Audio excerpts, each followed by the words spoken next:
اللہم صلی علی سیدنا مولانا محمد وعلی محمد. السلام علیکم ورحمۃ اللہ وبرکاتہ.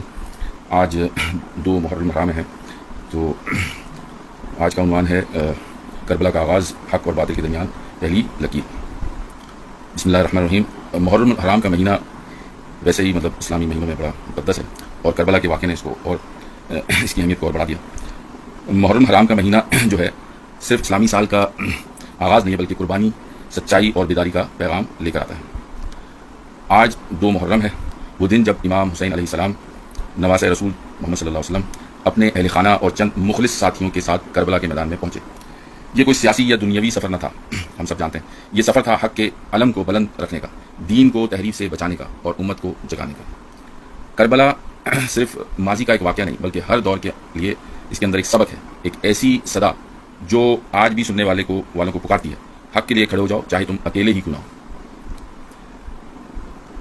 2 محرم کا جو دن ہے وہ کربلا میں حضرت امام حسین علیہ السلام اور ان کا جو قافلہ تھا اس کی آمد کا دن ہے، اور اس قافلے کو جو ہے وہ یزیدی لشکر نے روک کر کربلا میں قیام پر مجبور کیا.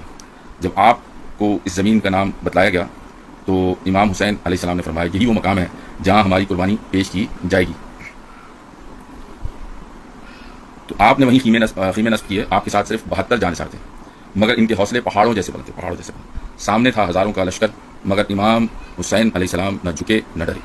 انہوں نے ظالم کے ہاتھ پر بیعت کرنے سے انکار کیا، اور اسی انکار سے تاریخ کا رخ بدل دیا. کربلا کا واقعہ پیش نمایا یزید جیسے ظالم حکمران کو تسلیم کرنے سے انکار. اگر وہ مان لیتے تو ان کے لیے جو ہے وہ دنیا کی ساری نعمتیں جو ہے وہ ان کے قدموں میں ہوتی، لیکن انہوں نے یزید کی حکمرانی ماننے سے انکار کیا. کیا وہ کسی تعصب کی بنا پہ تھا؟ نہیں. کیا وہ کسی انا کی بنا پہ تھا؟ نہیں. اس کی بیسک وجہ یہ تھی کہ ویسے تو ہر ایک مسلمان جو ہے وہ وارث ہے اور ذمہ دار ہے دین اسلام کی، کا وارث ہے وہ، حضور صلی اللہ علیہ وسلم کے بعد ہم ہی وارث ہیں نا، اس اسلام کو کی شکل تبدیل نہ ہونے پائے. لیکن جو نواسۂ رسول ہیں، جو حضور صلی اللہ علیہ وسلم کے خاندان والے، ان کی ذمہ داری جو ہے وہ ہم سے زیادہ ہے. اور ظاہر سی بات ہے وہ حضور صلی اللہ علیہ وسلم کے صحابی بھی تھے، انہوں نے دیکھا بھی تھا اپنے نانا کو. ان کے والد جو ہے وہ علی علیہ السلام. تو اس کی وجہ یہ تھی کہ جو ظالم حکمران تھا ان کے دور کا، جو یزید تھا، وہ فاسق تھا، فاجر تھا، اور اسلام کے نام پر ظلم کا نمائندہ تھا. مطلب وہ اپنے آپ کو خلیفہ تو کہتا تھا، امیر المومنین، لیکن پہلے تو اس کی سلیکشن ہی غلط تھی. چلو اگر سلیکشن غلط تھی اور لیکن اگر وہ دین پہ بھی قائم ہوتا تو شاید اس کے لیے کوئی راستہ نکال لیا جاتا. لیکن ایک تو تمہاری سلیکشن ہی غلط ہوئی، تمہیں سلیکٹ کیا گیا، تمہیں الیکٹ کیا گیا مسلمانوں کی عام رائے سے، زبردستی تمہارے ہاتھ پر بیعت لی گئی، اور اس کے بعد تمہاری حرکتیں بھی صحیح نہیں ہے. وہ تو ظلم عظیم ہو گیا نا. تو ایک فاسق، فاجر اور اسلام کے نام پر ظلم کا نمائندہ تھا. امام حسین علیہ السلام نے فرمایا: ایسا شخص خلیفہ کیسے بننے کے لائق ہی نہیں ہے، ہو نہیں سکتا. اس سے تو جو ہے نا وہ اسلام کی شکل ہی بدل جائے گی. اچھا، اب یہ دیکھیے کہ ملوکیت، اسی چیز کو دیکھتے ہوئے نا کہ لوگ ملوکیت کے لیے جواز پیدا کرتے ہیں. اور اس کے لیے جواز کیسے پیدا کرتے ہیں کہ فساد ہوگا، قتال ہوگا، مسلمان جو مملکت ہے اس کے اندر جو ہے کیا ہوگا، لڑائی ہوگی، جھگڑا ہوگا، خون خرابہ ہوگا. تو اس خون خرابے سے بچنے کا ایک ہی طریقہ ہے کہ جو ہے وہ مسلمان حکمران اگر وہ کلمہ گو ہے، چاہے وہ شرابی ہے، کبابی ہے، ظلم کرتا ہے، کچھ بھی کرتا ہے، حتیٰ کہ بے نمازی بھی ہے، لیکن اگر وہ کلمے کا انکار نہیں کرتا تو ہمیں اس کے خلاف کھڑے نہیں ہونا چاہیے. جبکہ قرآن مجید یہ کہتا ہے، قرآن مجید میں اللہ تعالیٰ یہ فرماتے ہیں کہ الفتنہ تو اشد من القتل. جو فتنہ ہے نا، فساد جو ہے وہ قتل سے برا ہے، قتال سے برا ہے. قتل برا ہے لیکن فتنہ اس سے برا ہے. اس کو یوں سمجھیں کہ ہم نے ملوکیت کو جواز فراہم کیا کہ بھائی ٹھیک ہے، انریسٹ ہوتا، لیکن کہیں تو آ کے جو ہے نا وہ اس چیز کو وہ اسٹیبل ہو جاتی. لیکن اب ہم نے تاریخ سے اگر آج بھی ہم سبق نہ سیکھیں، دیکھیں آج ہمارے جو حکمران ہیں وہ کیا ہیں. ایک تو ان کو دین، جو ہمارا جو ایک نظریہ ہے، ایک عقیدہ ہے کہ جو حکمران کے ساتھ اگر وہ کلمہ گو ہے تو اس کے خلاف قتال نہ کریں، نہیں کریں، لیکن اس کے ساتھ تعاون بھی نہ کریں. اس کے ساتھ تعاون بھی نہ کریں نا. پھر ہم تو تعاون بھی کرتے ہیں، اس کی نوکری نہ کریں. مجھے صحیح تو نام یاد نہیں آ رہا امام کا، لیکن شاید غالباً امام جعفر تھے. ان کا ایک مرید تھا، اس نے بنو امیہ کے کو جو ہے نا وہ اس کے پاس گھرے تھے، تو اس کو انہوں نے اس پہ دے دیا، کیا کہتے ہیں، کرائے پہ دے دیا. جب یہ بات ان کو پتہ لگی تو وہ ناراض ہوئے اپنے مرید سے. تو انہوں نے کہا کہ میں تو کرائے پہ دیا، میں اس سے، انہوں نے کہا یہ بھی تو ایک تعاون کی شکل ہے نا. تو اس درجے کا بھی تعاون نہیں ہونا چاہیے. لیکن پھر وہ ہوتا یہ ہے کہ ملوکیت کو جواز بنا کے آج حالت یہ ہو گئی ہے کہ ہمارے جتنے بھی حکمران ہیں، چاہے وہ جمہوری حکمران ہیں، چاہے وہ بادشاہ ہیں، چاہے وہ سلطان ہیں، کوئی بھی ہے، وہ ملوکیت کی باقیات ہیں. اس طرح سے باقیات ہیں کہ وہ اسی طرز پہ چل رہے ہیں. خزانہ جو ہے، جو بیت المال ہے، انہوں نے اس کو اپنے تصرف میں لے لیا ہے. لوگوں کو عدل نہیں کرتے. دیکھیں اسلامی حکومت جو اللہ کی حکمرانی زمین پہ قائم کرنے کی جو وجہ ہے وہ یہ ہے لوگوں کو عدل فراہم کرنا، انصاف فراہم کرنا، تاکہ جو ہے نا وہ عدل ہوگا، انصاف ہوگا تو ان کو حق اور باطل میں فرق کر سکیں گے، علم حاصل کر سکیں گے، اور بے خوف طریقے سے اپنی معیشت کو بھی جو ہے وہ ترقی دے سکیں گے. اب یہ جو نظام ہے، جو ملوکیت کو آپ نے جواز بنایا، آج جو ہے ہم مسلمان ممالک کا کیا حال ہو گیا ہے آپ نے حکمرانوں کو دیکھ لیں, آپ ارباب اختیار کو دیکھ لیں, یعنی کہ ایک حکومت چلانے کے لیے ادارے بھی ہوتے ہیں, آپ اپنے اداروں کو دیکھ لیں. یہ ساری کی ساری چیزیں جو ہے ملوکیت کے دور میں بھی ہوتی تھی. جو بنو امیہ کا دور ہو گیا ہے, بنو عباس کا دور ہو گیا, وہاں پہ لوگ گورنروں سے جو ہے نا وہ خوف کھاتے تھے. وہاں کی پولیس سے, وہاں کی فوج سے جو ہے لوگ خوف کھاتے تھے. عدل ملتا نہیں تھا, عدل ایک خاص طبقے کے لیے تھا. اور جن ملکوں میں اللہ تعالیٰ نے خوشحالی دی ہے, جو ہمارے عرب ممالک ہیں, پیسہ ہے, وہاں بھی بادشاہ ہے. تو جو زمین کی معدنیات ہیں اس کا جو بھی نکلتا ہے, پیٹرول ہو گیا, سونا ہو گیا, گیس ہو گیا, وہ بیت المال کا, کسی بادشاہ کی ملکیت نہیں. زمین لیٹ سے ایک زمین کا ٹکڑا ہے میرے پاس, لیٹ سے 1 ایکڑ ٹکڑا ہے, اس میں سے تیل نکل آتا ہے, تو بے شک وہ زمین میری ہے, لیکن اس کے زمین کے اندر سے جو بھی نکلے گا وہ اللہ کا ہے, رسول کا ہے, وہ بیت المال کا ہے, وہ کسی کے باپ کی جانگیر نہیں ہے. ایسی چھوٹ مطلب پھر موقع جو ہے نا ادھر ادھر ہو جائے گا. یہاں بتانے کا مقصد یہ ہے کہ خرابی جب ہوتی ہے نا پھر بڑھتی چلی جاتی ہے. اسی طرح سے یہ دیکھیں کہ زمین ہے, زمین یہ اللہ کی ملکیت, آپ بانٹ نہیں سکتے. اور اس پہ حضرت عمر جو خلیفہ ثانی ہے ان کا کلیئر انسٹرکشن ہے. جب ایران فتح ہوا تو جو صحابہ تھے اور جو مجاہدین بنا گئے, ان کی عورتیں ہمیں دے دیں اور یہ زمین بھی ہمیں دے دیں, بانٹ دیں ہمیں. تو انہوں نے بڑا اچھا اور صحیح تھا یہ. جہاں تک عورتوں کا تعلق ہے تو عورتیں وہ جو محاذ جنگ میں نہیں آئی ہیں ان پر آپ ہاتھ نہیں ڈال سکتے, وہ پھر زمین ہے. اور اسی طرح زمین جو ہے نا بانٹی نہیں جا سکتی. اور پھر وہ جو اس وقت ملوکیت کے دور میں جو رشوت کے طور پہ اور لوگوں کی حمایت حاصل کرنے کے لیے, ظاہر ہے وہ الیکٹڈ تو ہے نہیں, یا تو تلوار کے زور پر آئے ہیں یا پھر آئے ہیں وہ کس کے زور پہ, رشوت دے کے, دھونس سے اور پیسہ کا لالچ دے کے. تو پھر لالچ دیں گے تو پیسہ بھی بانٹا گیا بنو امیہ کے دور میں, بنو عباس کے دور میں جہانگیریں بھی بانٹی گئیں.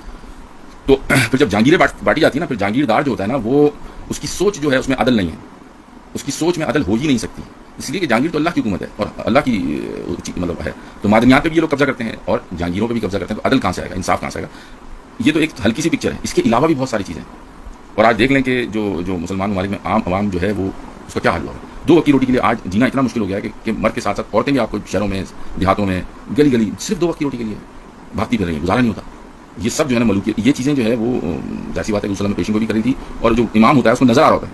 یہ اتنی چھوٹی سی بات نہیں تھی کہ کر لیتے یار, یہ اتنی چھوٹی سی بات نہیں تھی کہ جو ہے نا وہ قتال ہوگا. تو پھر قرآن میں اسی لیے فرمایا گیا الفتنۃ اشد من القتل. میرے خیال میں یہ جو ابھی بات ہوئی ہے اس سے ہمیں سمجھ جانا چاہیے کہ ملوکیت کے خلاف خاموشی جو ہے, چلیں اگر آپ کو قتال کریں تو تعاون نہ کریں, تو ہم تعاون نہیں کر رہے ہیں.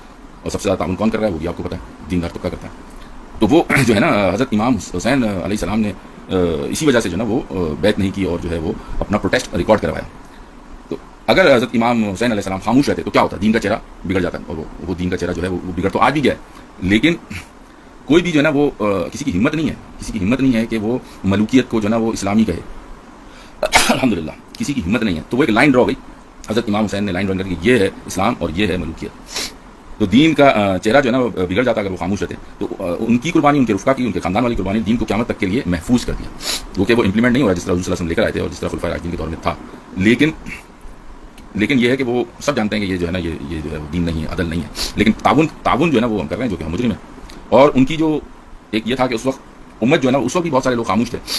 تو کہ مطلب اس وقت جانے ٹھیک ہے تازہ تھا, تو وہ اس کے امت کے مفاد میں جو ہے وہ امت کے مفاد میں جو چیز نظر آ رہی ہے وہ سلو کر کے آہستہ آہستہ وہ پھر بگاڑ پیدا ہوتا ہے. تو اس وقت بھی امت خاموش تھی, ظلم کو دیکھ کر بھی خاموش تھے. وہ امام حسین علیہ السلام نے کربلا میں اپنا خون دے کر امت کو جھنجھوڑا. تو آج ہمارے لیے کیا سبق ہے اس میں کہ ظلم کے خلاف کھڑے ہونا چاہیے, اکیلے ہی ہوں, آپ اکیلے تو بھی کھڑے.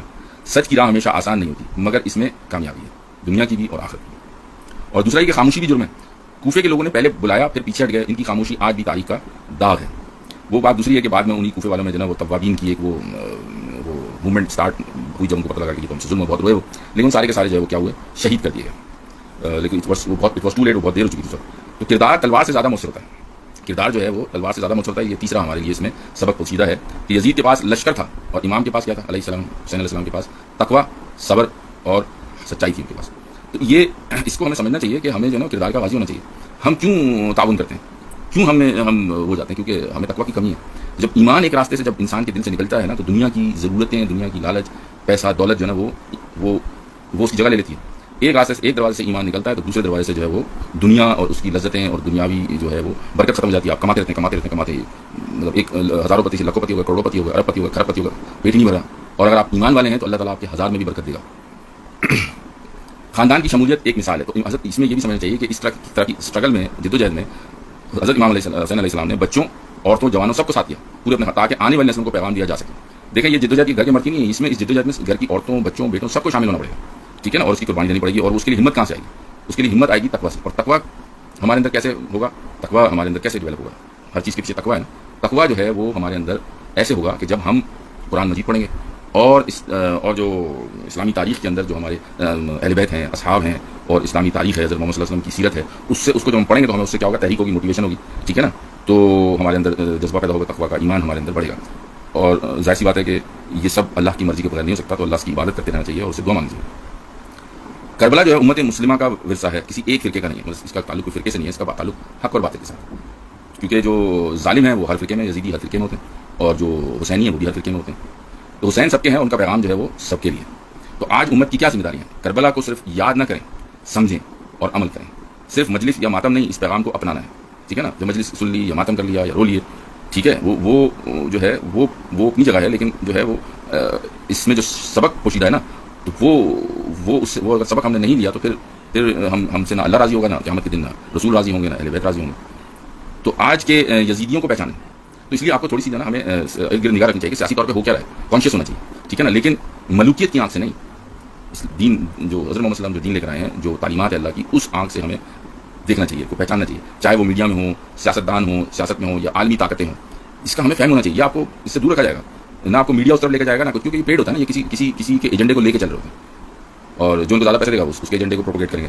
جو سچ کو دباتے ہیں اور ظلم کو پھیلاتے ہیں، وہی یزیدیت کی نئی شکل ہے. اب اس کے لیے مطلب ایک بہت بڑی جگہ نام لینا شروع کر دی تو پھر بات کہاں سے کہاں نکل جاتی ہے. لیکن ہم یہ ایک مطلب جنرل بات کی جا رہی ہے، عام بات کی جا رہی ہے. اس کو اس میں سے خاص جو ہے نا وہ پھر ہمیں نکالنا چاہیے.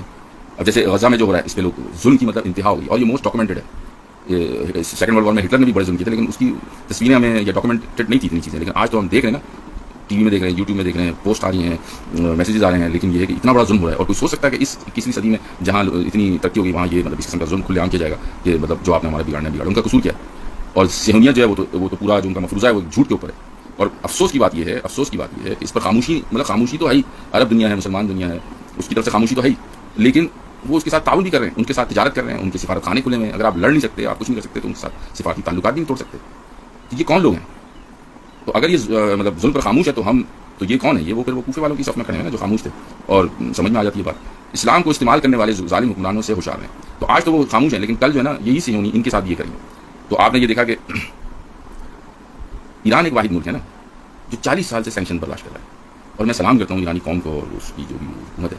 انہوں نے 40 سال جو ہے نا وہ ان کے بینک اکاؤنٹ منجمد کر دیے گئے، ان پہ سینکشن لگے، ان کو تیل بیچنے کی جاتی ہیں، ان کو گیس بیچنے کی جاتی ہیں. لیکن وہ اللہ تعالیٰ نے ان کو تھوڑے میں برکت دی. اور یہ جو ہمارے گلف کے کنٹریز ہیں، عرب ممالک، کتنا پیسہ ان کے پاس، کوئی برکت نہیں ہے، برکت ہی نہیں ہوتی.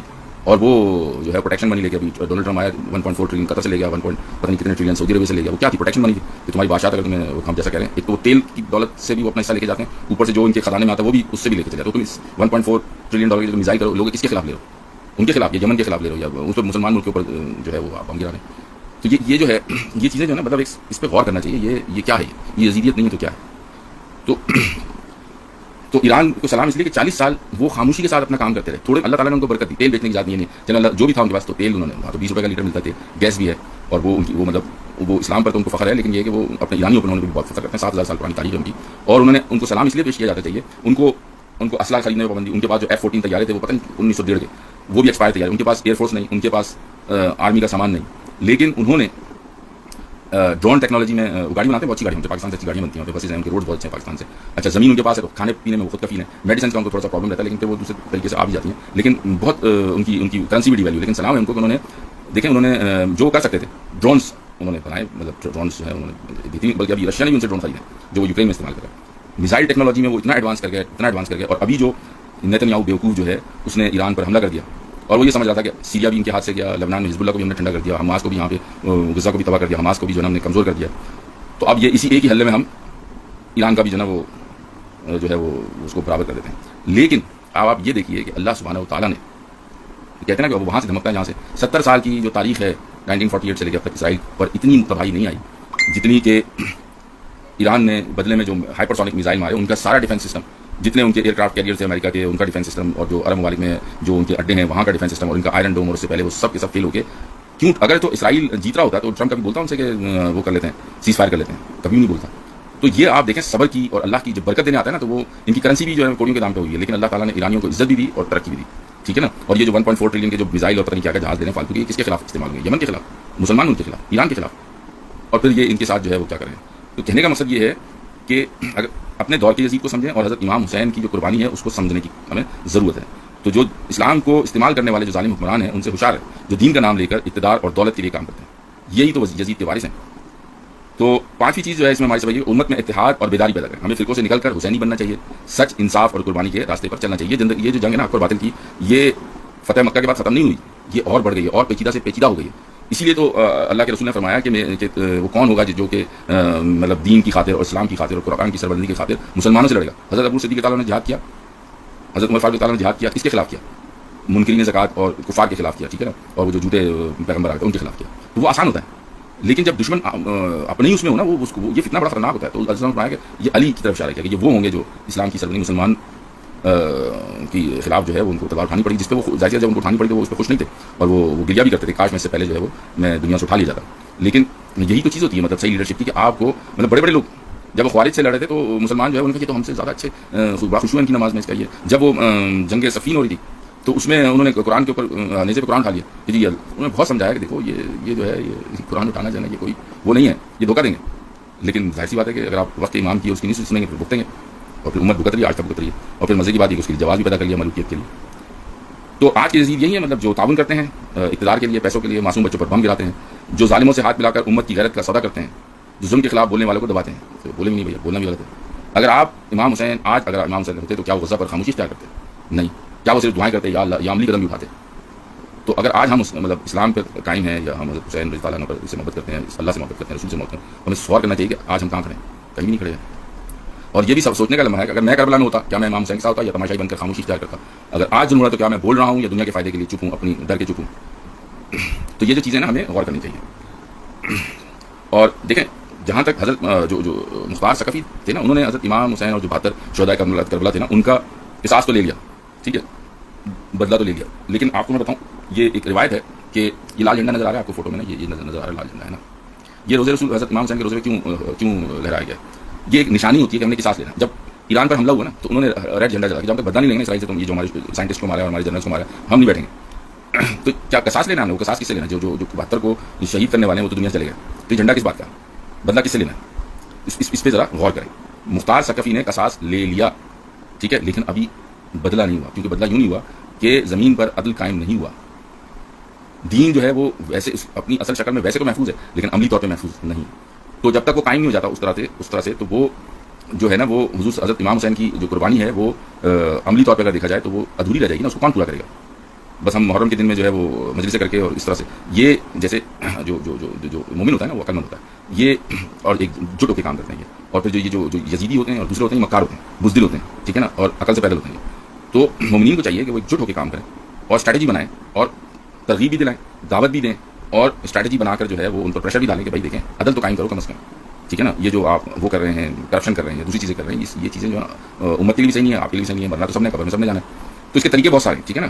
تو یہ ہمیں دعوت دیتا ہے، جیسے جو یہ لال جھنڈا جو ہے یہ کس بات کی دعوت دے رہا ہے؟ قصاص لینا ہے ہم، یہ جو ہے جو جہاں سے سلسلہ ٹوٹا ہے نا اس کو وہیں سے جوڑنا ہے، حکمت کے ساتھ، دانائی کے ساتھ۔ اے اللہ، تو ہم دعا کرتے ہیں اللہ ہمیں امام حسین علیہ السلام جیسا حوصلہ، حضرت زینب سلام اللہ علیہ جیسی بصیرت اور اصحاب حسین جیسا اخلاص عطا فرما، اور ہمیں ہر دور کے جو ظالم ہیں یزیدی ہیں سے بچا اور سچ پر ڈٹے رہنے کی توفیق عطا فرما۔ ہمارے مظلوم بھائی بہنوں جو غزہ میں ہیں اور دوسرے جگہوں پر ہیں اور جہاں کہیں بھی ہیں ظلم ہو رہا ہے ان کی مدد فرما، اور ہمارے حکمرانوں کو یہ توفیق دے کہ ان کے ساتھ تعاون نہ کریں، لڑ نہیں سکتے تو تعاون بھی نہ کریں۔